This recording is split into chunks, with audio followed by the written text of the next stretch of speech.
I know somebody. She's my friend. I was diagnosed with an eating disorder last fall. I have a family member that has an eating disorder. So there was someone at school that we miss very much that struggled with an eating disorder.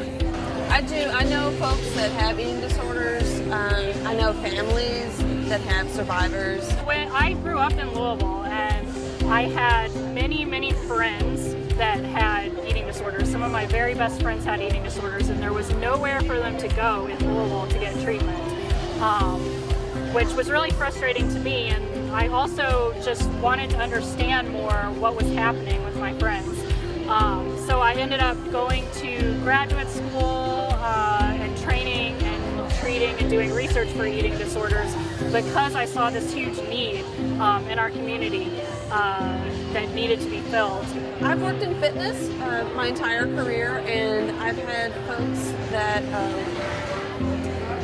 I was concerned about that were working out, and I worked with the counseling center at the university to intervene and advocate for the students to make sure that they had some help and resources. It impacted being in school. I've had to take semesters off, and it's definitely impacted having relationships with people. I would definitely say get help, maybe even go to treatment. It's really scary, but it's definitely worth it. You always have friends that'll support you if you reach out, and it's not that's one thing you shouldn't have to worry about, is that there are always people that care about you enough to get through it. That you're really not alone, that you always have friends that will be there with you, like I was there for my friend. I think eating disorders are so secretive, and I think it's really important that if you do have an eating disorder, like get help as soon as you know that you have one, so that you can get into recovery faster. Keep trying, talk to people about it, be brave, just find support and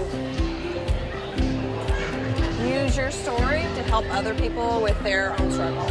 When someone you love is diagnosed with an eating disorder, it is a serious illness. My hope is that we can someday be rid of eating disorders, and that's why I'm here.